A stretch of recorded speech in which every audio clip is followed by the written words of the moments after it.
You are listening to Co-Create Your Life.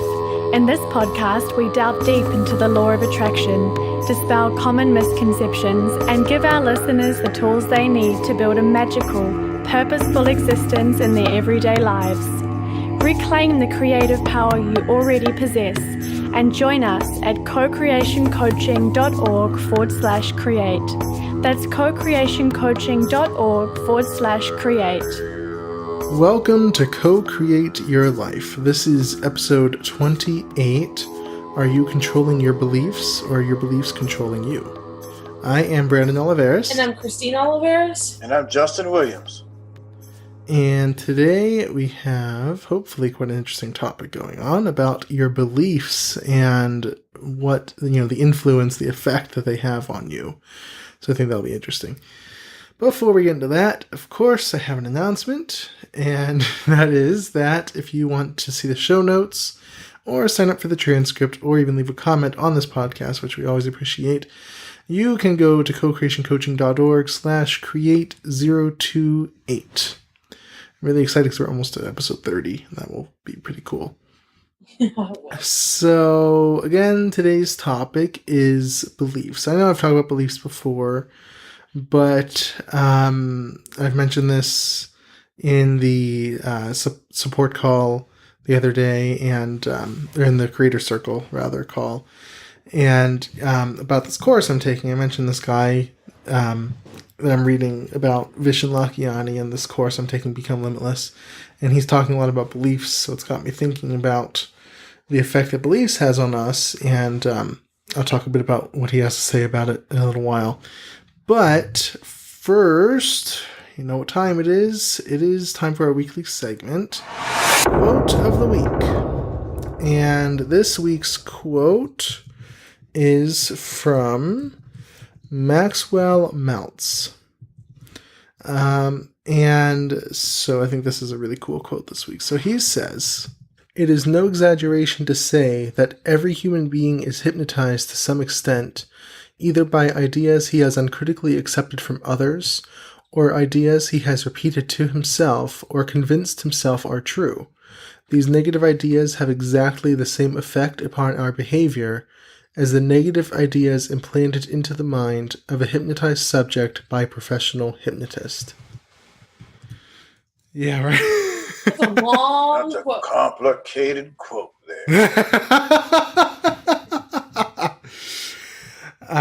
So basically the idea is that we all have beliefs, and that we are controlled by these beliefs to some extent, almost like a hypnotized subject, especially these negative beliefs that we carry around. That, when we hold these negative beliefs, it's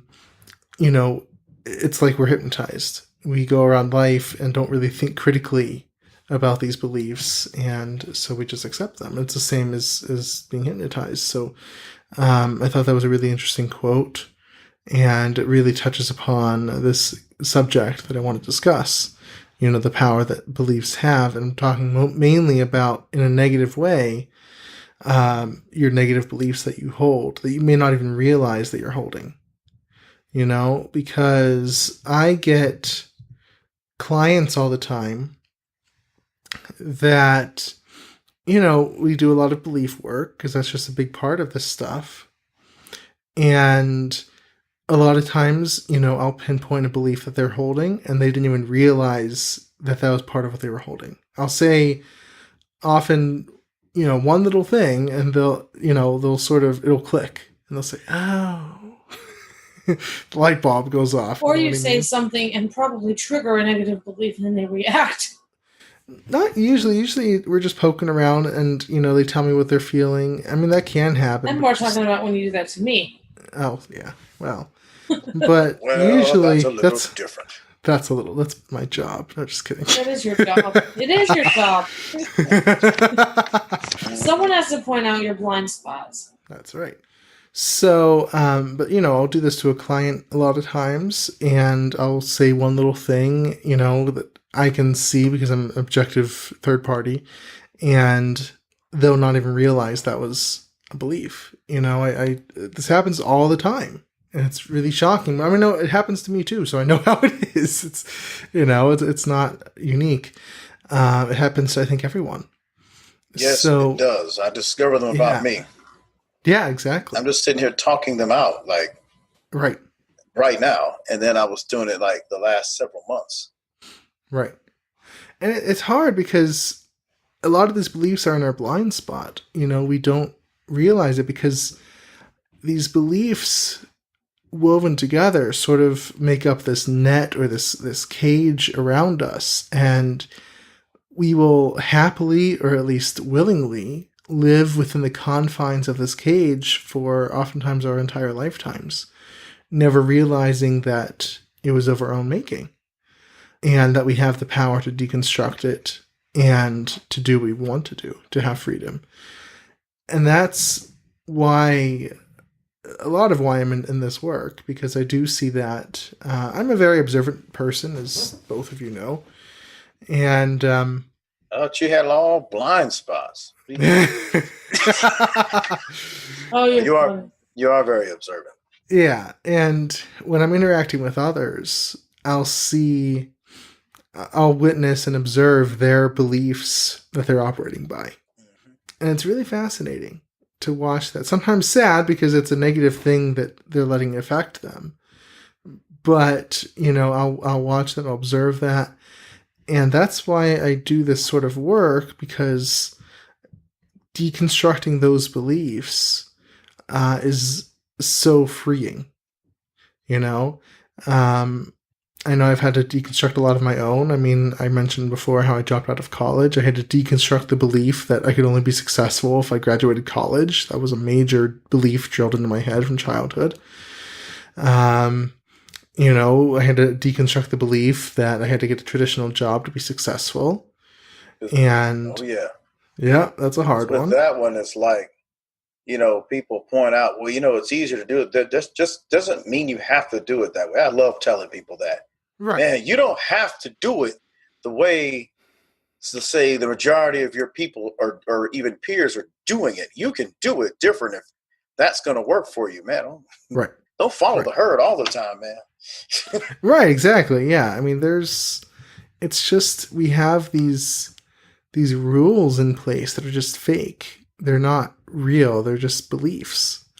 But we act as though they are indisputable fact. Yep. So have you ever had the effect that people use the beliefs as an easier way to do something? Like with the college thing or with certain things similar to it, you're kind of like, well, that looks easier, but then that doesn't necessarily mean that's your path. Yep. I mean, I've gotten that. It's like they take a belief system and they go, it could be any belief system, and they go, this is the easiest way for me to get, for everybody else is, but it's like, but that religion, whatever it is, doesn't necessarily work for you. So just because your entire family doesn't mean you have to. And my thing is, define easy, because when someone says, let's take your example of college. Oh, it's easier to be successful if you graduate college, get a traditional, job, and make a lot of money and whatever, and save for retirement. It's not again. It might be hard to find it. Here's the thing, though. Okay, physically speaking, maybe on an objective level, it looks like it's more likely to be easier. Okay, I put a lot of conditions in there, but you know what I mean. It looks like it's probably easier that way. But it's negating the reality that the spiritual dimension is primary. And I've talked about the spiritual being primary before. When the spiritual is primary and we acknowledge that the spiritual is primary, then what's easiest is what's on our path. Period. End of story. And sometimes it just takes more work that people want to put into it to actually execute certain systems. And it's like, guys, just work for it.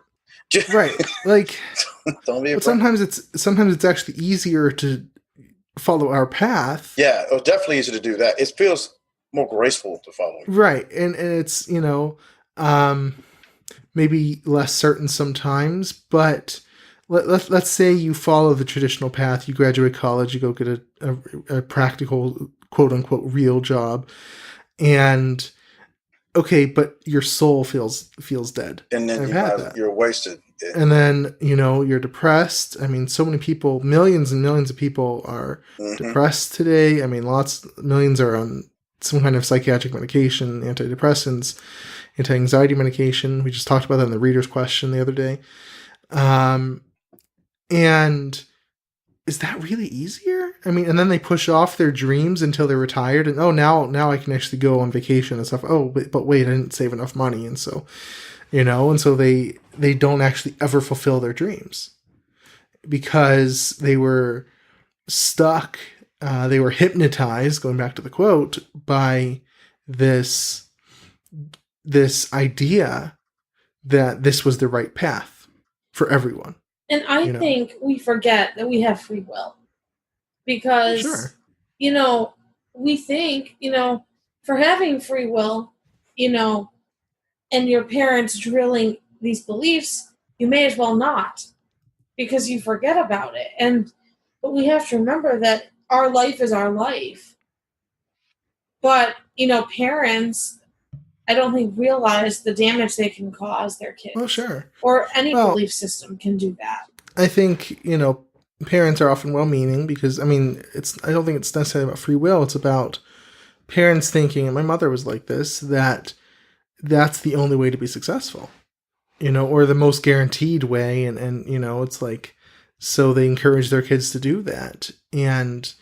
But it's not, in, this person, Vishen Lakhiani, I've been talking about, talks, he just says how I think 50% of the employees at Google do not have a college degree because they're realizing more and more that a college degree really doesn't matter. It doesn't make the person. It doesn't even guarantee that you're going to have a good worker.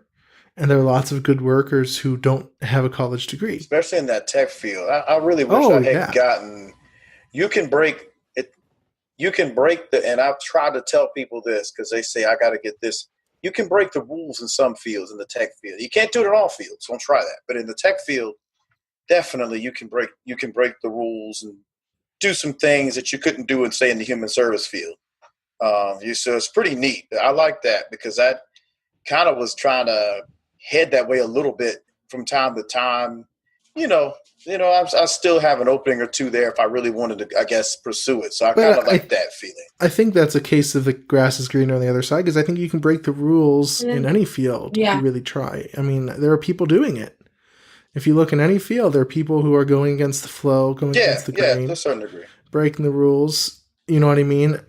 So it's definitely happening everywhere. It's not just in tech. It's not just in one field or another. It's happening everywhere more and more and more because these structures are being questioned by people more and more. Mm-hmm. I mean, look at let's say counseling. And if you want to go the traditional counseling route, you're going to get a bachelor's degree. You're going to get a master's degree. Sometimes you might get an LPC. Sometimes you'll get a PhD or something. LPC usually. No, it'd be an LPC. Well, I've usually Christine's mother has a PhD, so it happens. Oh, okay, yeah. Well, so does my professor. So you know what I mean, and then you go and you get the training, go through practicals, and then you have to follow all these rules and trainings and whatnot, and then That's why I prefer life coaching. you're constrained by what you can teach to your patients or what you can do for them, what you can talk to them about. Now, if you're a hypnotherapist, if you're a life coach, if you're energy worker, all sorts of things that are totally unregulated, totally without any kind of rules around them, it's not, you can do anything. You don't have to have a degree, I mean, you don't barely have to have training. I mean, I have my NLP training, but anyone can call themselves a coach, for better or worse. I mean, it's kind of a field where you have to really be careful of who you're going to go to. Yeah, be careful with that. Yeah, that's one thing, guys. We're not saying to just not be a counselor. We're just saying you can walk your own path. But then there are really awful counselors too. So training doesn't guarantee anything. I was right about to go there. Yeah. counseling, having all that training under your belt. I mean, heck, there are bad doctors, and doctors go through tons of training, years and years and years of training, and they're horrible doctors. I've had bad massage therapists, and I'm like, you went to school, you suck. I didn't say it. Be a little, right. No, you're right. Yeah. So, I wouldn't want anyone using cognitive behavioral therapy on me without training, though. But yeah. Well, but NLP has, I think, a lot of NLP's great. Similar things, and even a lot of the psychological techniques, I think, are things that can easily be self-taught, at least from what I've seen. I took some classes with Christine when she was in college, some psychology class. Not everything, but it's not people who have training aren't magically better people or more skilled or anything else. I almost think the people if it's their path, they should do that. If it's not their path, you should. Right. So it's why I didn't get the CRC and some of these other things in the disability and broke rehab field, because I wasn't. Everybody was saying, "You want your CRC?" And well, I don't think I need that, guys. I mean, the master's program was a great thing for me to get, but the rest, right. So, it's not that no one should do that. It's just that more and more people now are finding ways around the rules, and successfully implementing those. And people have tried to regulate hypnosis, hypnotherapy. People have tried to regulate coaching. But there's always going to be ways around the rules, because passion finds its way. Passion finds a path. Yeah, the metaphysical field and the coaching field are two great ways to just sort of... Yes. So, you know what I mean? Like, there is always a way. So my point is, what's easier isn't, if you're an atheist, then you can't fathom any other way besides what is physically the easiest. Let's say, going to college, that seems like the easiest. So someone who doesn't believe in the spiritual... Most Christians. Right. Someone who doesn't believe in the spiritual or believe that they have control over the reality is going to take that path. But if that's not your path, it's going to deaden you. It's going to just kill your soul, weaken your connection with your higher self.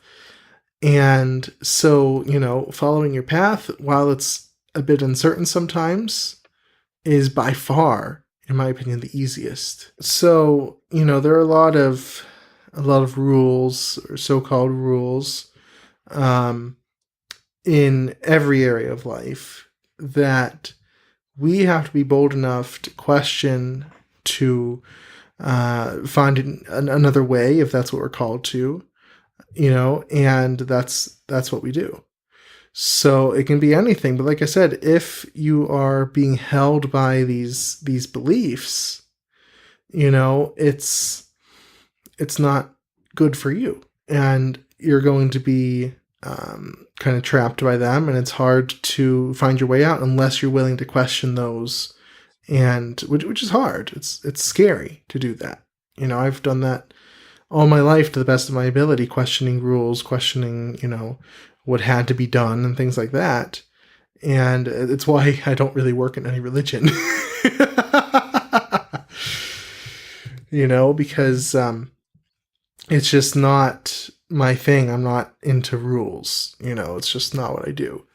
So you have to go and find those rules, find those beliefs that you're being held by, and change them and question them, or whatever you have to do, and I think the biggest way of doing that is simply looking at your own life, your own day-to-day experience, and ask yourself, what isn't optimal right now?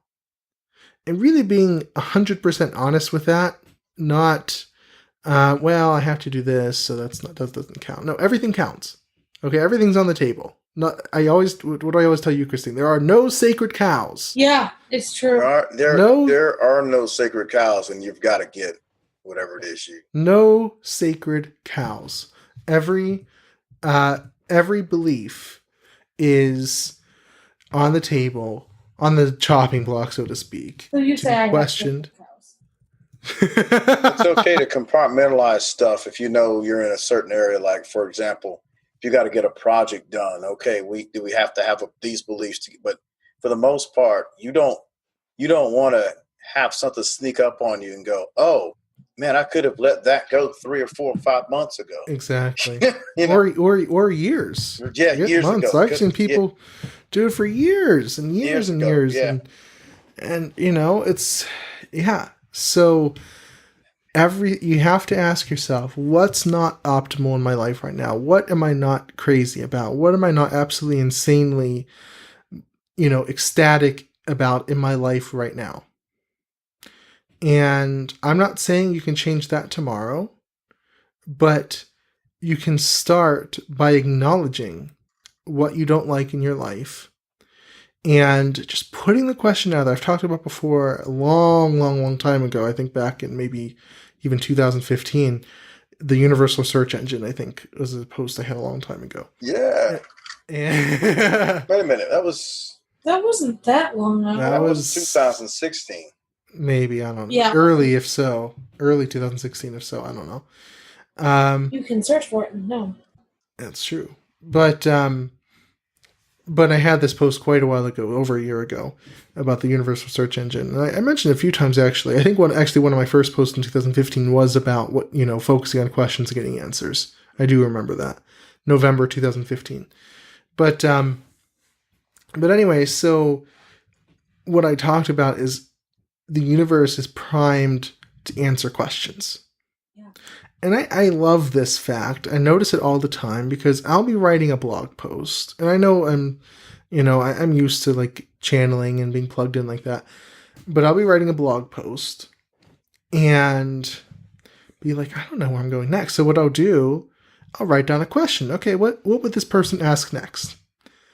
And then the information just starts coming.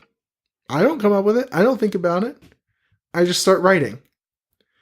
The answer is there because the universe answers questions. That's what it does. So, I write down a question and within a couple seconds, there's the answer and it's just being written down. I only feel like I'm doing it half the time. You ever had that experience, Justin? Yeah, I have actually. A lot of time, I'll have to write when I'm in a mood or whatever. I'll channel some of the novels that I've written, and then a lot of times I'll just, when I feel the flow stop, I'll just quit writing. I don't even care, and then I'll come back to it later, and then the flow picks right back up. I don't even like stress over it. Like, oh, okay, I'm done. Right. Let me edit this other guy's novel. Exactly. And then I just ask, okay, guys, what do we do next? And then I let them. And then a day later, like when I decide to write again, it's there, done. I don't have to stretch for it that much. Right. If you look at my, I take a lot of notes about my thoughts for future blog posts or classes or whatnot. If you look at my notes, sometimes there'll be like raw inspiration where like I read a quote I really like, and I'll write down ideas about it, and how what it clicks, what it resonates within me. And sometimes I'll write down, if I don't, I know at least a few occasions where I did this. If I have an inspiration, I write it down, but I don't exactly understand how it's applied, I'll ask questions. And then I'll write down the answers. And then I'll ask another question. And then I'll write down the answer. And then I'll ask another question. I'll write down the answer.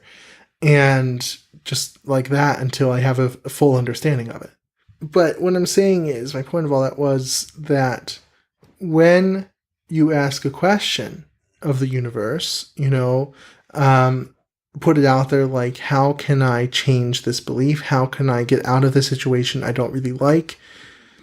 Putting it out there creates structural tension. It's like a balance. It's an unanswered question. Mm-hmm. And the universe, if you're open to it, will answer immediately.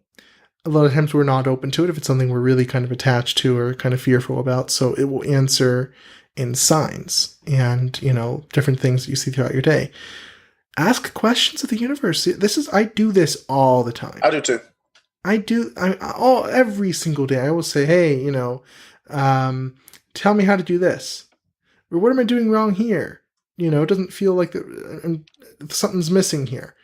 I'll ask questions all the time. And you don't always write them down, do you? No, I just in my mind. Yeah, I do too. Just in my head. And they always get answered. Always. Without fail. Mm-hmm. You can be in communion with the universe. You should be in communion with the universe.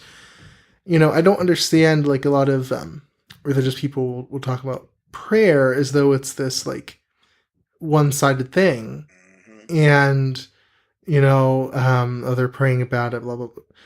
Okay, well, are they listening? Where's the answer? I mean, the answer's there. I mean, I get answers every single day.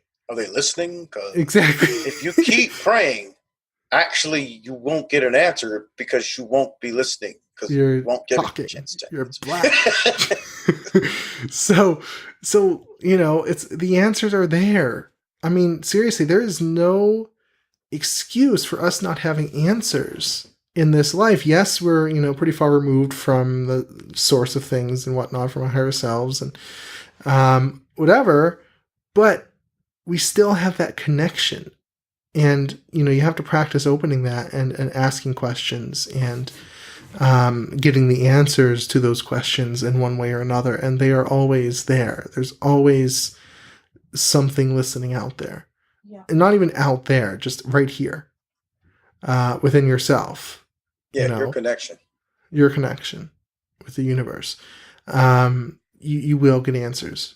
So you just have to listen.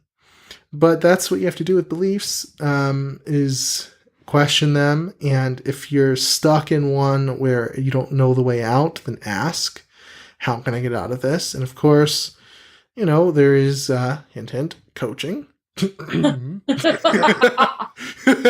plug, yes. And I do this kind of thing all the time. I mean, it's kind of second or third session, we always start doing belief work, going back to previous situations and saying, okay, what bothers you about this thing? And changing this or that thing until it doesn't bother them anymore. I mean, I had a client just last week who had this really, really charged situation from, I think, like 7 years ago. And we, worked on it for about 5 minutes. And I'm not going to say it was gone altogether because it's kind of hard to do in a few minutes. But it was, from what she said, probably about 90% gone. It was very significantly reduced. That's the kind of thing we do. And it's sometimes hard to do that on your own. And I have lots of techniques. Some that I've developed on my own and some that I have borrowed from others. And, but that's the kind of thing you have to do. Question your beliefs and, and we'll talk about this some other time probably, but reduce charged energy from other situations is also important. We've talked about self-forgiveness before and taking responsibility. And, that's what you do. So it is up to you and you alone to change your beliefs. You're the only one who can decide you're going to do it. Now, you might get outside help, like I said, with coaching or whatnot, but you're the one who has to decide to do so. Are you going to continue living inside the cage you have been, willing but not happy, or at least not ecstatically happy with everything in your life? Or are you going to question the beliefs, and deconstruct that cage and find the path to freedom? That's really the question. And it's not an overnight thing. This is a lifelong process. Because, like for me, I've succeeded significantly in several areas of my life, and there are a couple areas of my life where I'm still working at it. And even the areas I've succeeded at, I'm still kind of picking at them to get even more out of them. More growth, more potential. And as I do that, stuck beliefs will come up. And this is the great thing about the manifestation process, is that as you work on these things, everyone knows I never encourage like going out and searching for beliefs necessarily. Now, yeah. No. But as you work on your goals, the beliefs will come to you. Yeah. Like if you say, I want more money, And your subconscious says, I can't have money. I can't have a lot of money because whatever. Well, that's a belief. Why is that? Why is that true? Or if you say, oh, I really want to start a business. Oh, no, you have to work and be responsible. Why?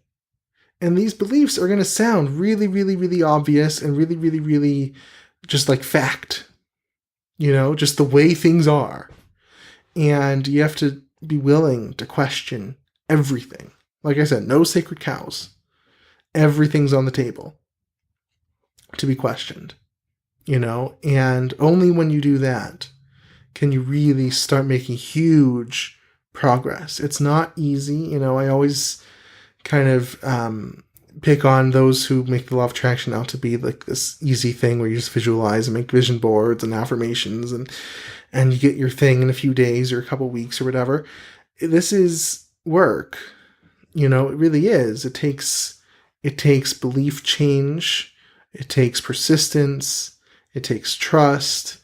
It takes a lot of different things, but it's spiritual work. It's inner work. And you have to keep that up. And so you change one belief and then you say, okay, well, now what? What else is there in my life that I'm not absolutely in love with? That's the next thing to work on. I'm going to work on changing that, and I'll tackle those beliefs as they come up. You are your own canvas. You know what I mean? You are your own canvas that you can paint upon, and you can create whatever work of art you want to. But a lot of us just take what we're given and just go with that, not knowing we can change it.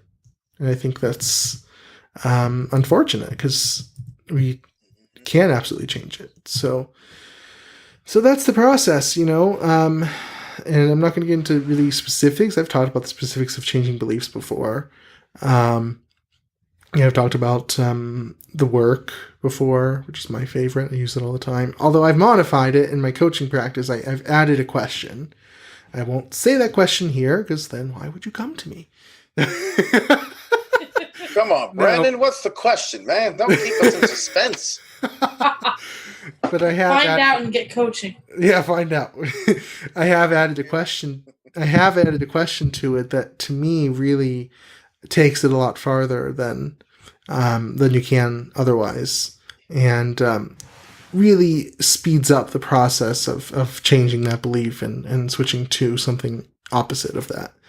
So, the work is a great one, and I go through a lot of self-forgiveness stuff where, which is funny because now that meditation I've been focusing on, I haven't talked about this publicly, but there's this meditation called the 6-phase meditation.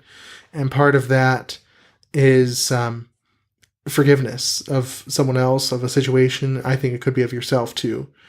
And how that releases stuck energy. And it's so true. But it's funny that's come up now because I've been focusing on that lately. I know, but, sure. But that kind of work, taking responsibility, there's lots of different techniques for changing your beliefs. I'm not going to focus on them here because, again, a lot of them are kind of obvious. There are lots of them out there. You can kind of pick and choose what works for you, but just do it. Just be willing to question. That's the main thing. And just by the act of questioning, if you're going to do anything, ask this question of yourself. Is that true? Is that true? That's the question to ask of any belief. Is that really 100% absolutely true? Okay. And go deep within to get that answer, not just, oh yeah, it's true. I know it's true because scientifically, this is the way it is. And people are more likely to succeed when they have a college degree. And no, is that really absolutely always true? And then you say, or is that true for you? Right. That's how I always do it. Is that true in your life? I don't mind somebody telling me the odds, Sure. That's fine because it's nice to know what my odds are. But then, in South Carolina, 80% unemployment rate for persons with disabilities. Right. So that means 80% chance. So if I go with that, right. Well, there's a difference between this is likely and this is an absolute truth. Right. So that's what I mean. There's a difference. Mm-hmm. Like, okay, everyone knows I posted about my that's right. my journey on Monday. You know, read that. Oh, you should read it. I am going to read it. It's got a lot of comments already. But my weight loss journey, starting, you know, all that stuff, and I found studies. Only 3 to 5% of those who try to lose weight succeed, like long term. Keep it off for more than 3 years. 3 to 5%. Oh, you can do it though. So. Over 95% of people who try fail. Now, so that says, okay, the odds, you know, not awesome. But is it true that it's impossible? Obviously not. And then is it true for you? Right, exactly. If that ain't true, right. And I'm pretty stubborn. Yeah. Y'all don't get caught up in numbers, y'all. That's just a base. Yep. For you guys to know what you're up against. But all you got to do is decide, is it true for you in this context? Can you do it? Exactly. And, you could beat the odds too. You could use it as a challenge. Exactly. Yeah. Yeah, you can.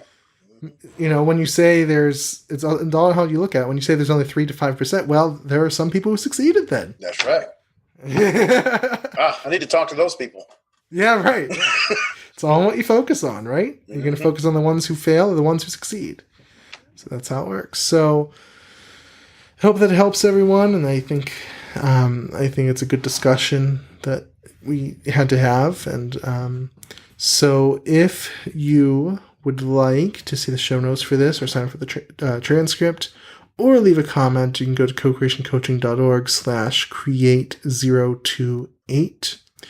And if you would like to see our podcast on iTunes to rate, review, or subscribe to it, you can go to co-creationcoaching.org/create-iTunes. So I hope that everyone has a wonderful week. And with that, I am Brandon Oliveras. I'm Christina Oliveras. I'm Justin Williams. Anything is possible.